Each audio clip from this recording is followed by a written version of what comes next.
Hello, friends, and welcome to 10-Minute English Stories. If you are learning English, this is the perfect channel for you. We share short, simple, and inspiring stories in easy English. Stories that help you learn new words, improve listening, and teach important life lessons. Today, we have a very special story for you. It is about a boy who forgot everything, and then he remembered it all. Before we begin, please subscribe the channel and tap the bell icon so you never miss a new story. What if I told you that your memory is not broken? What if I told you that you are just using it the wrong way? In 2026, scientists made a big discovery. They found that the human brain can remember almost everything. Everything. The problem is not the brain. The problem is how we learn. This is the story of a boy named Alex. Alex was a regular student. He studied hard, very hard, but he always forgot everything before the exam. And one day, his forgetting almost destroyed his life. Alex was 19 years old. He lived in a small apartment in Chicago. He was a first-year college student. His dream was to become a doctor. Alex was not lazy. He woke up early every day. He read his textbooks every night. He highlighted everything in yellow. He made long notes. He studied for hours and hours. But there was a big problem. Every time he sat for a test, his mind went blank, like a white screen, empty, nothing. One cold Monday morning, Alex checked his email. His hands were shaking. He had failed his third exam in a row. Then he saw it, a letter from the university. It said, "Dear Alex, your scholarship will be canceled if you fail one more exam. You have 30 days." Alex sat down slowly. He could not breathe. His dream of becoming a doctor was slipping away, right through his fingers. He called his mother that night. She was a cleaner. She worked 2 jobs. She sent him money every month. She believed in him. "Mom," he said quietly, "I think I'm going to fail." There was a long silence on the phone. Then his mother said one thing, just one thing. "Alex, don't give up. There is always a way." But Alex didn't believe that, not yet. The next day, Alex went to the university library. He didn't know what to do. He just sat there, staring at his books. Then he noticed something strange. An old man was sitting in the corner. He was reading, slowly, carefully. Then he closed the book, and he started writing from memory, pages and pages, without looking. Alex couldn't believe what he was seeing. He walked over to the old man. "Excuse me," he said, "how do you do that?" The old man looked up. He smiled. "Sit down," he said. "I will show you." His name was Professor Harold. He was 74 years old. He had spent 40 years studying how the brain learns. He was retired, but he still came to the library every day because he loved knowledge. "Alex," he said, "tell me how you study." Alex told him everything. He read the book many times. He highlighted everything. He wrote long notes. Professor Harold nodded slowly. "That is the problem," he said. "You are using the wrong method. Your brain is not broken, your technique is broken." And then Professor Harold said something Alex would never forget. Your brain doesn't remember words, it remembers stories, images, emotions. If you want to remember something, make it alive. Build a palace in your mind. Professor Harold picked up a pen. "Close your eyes," he said. "Think of your bedroom at home." Alex closed his eyes. He could see it clearly. The old blue bed, the window, the small brown table. "Good," said the professor. "Now put the thing you want to remember in that room. Give it a shape, a color, a smell. Make it big. Make it silly."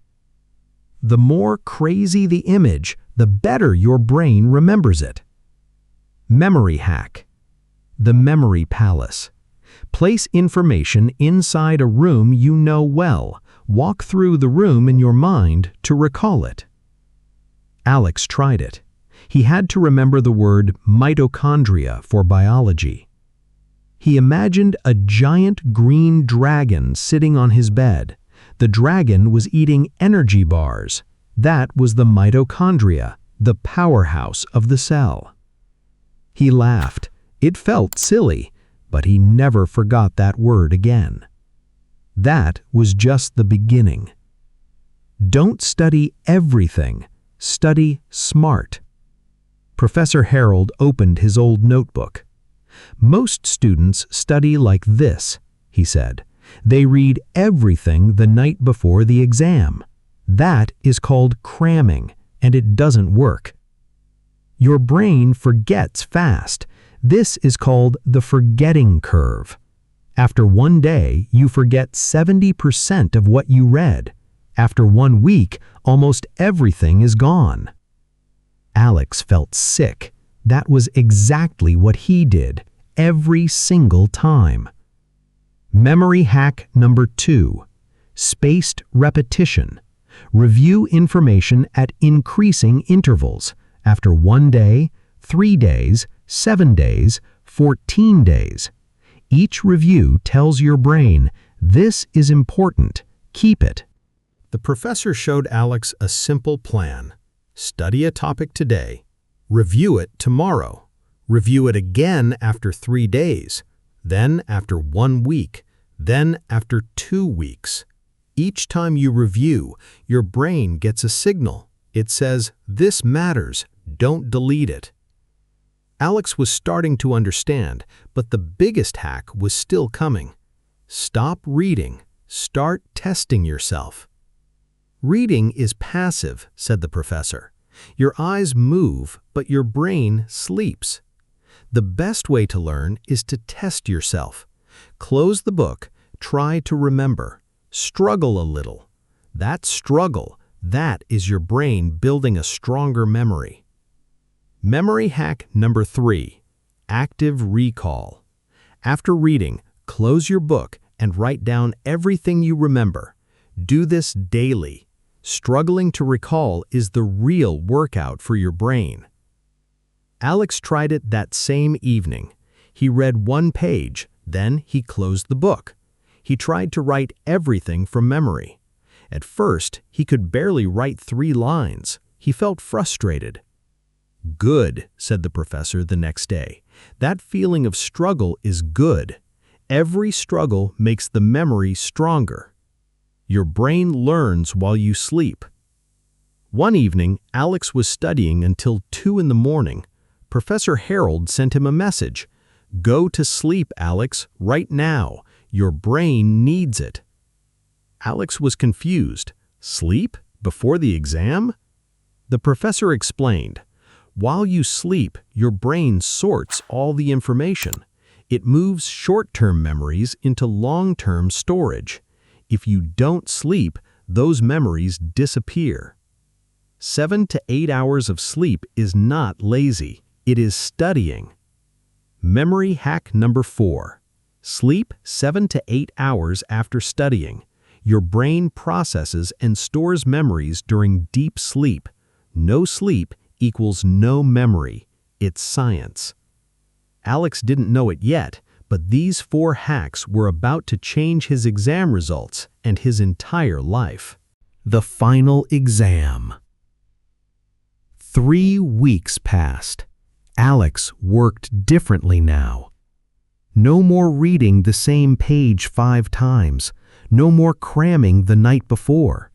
He used the memory palace every day. He tested himself again and again.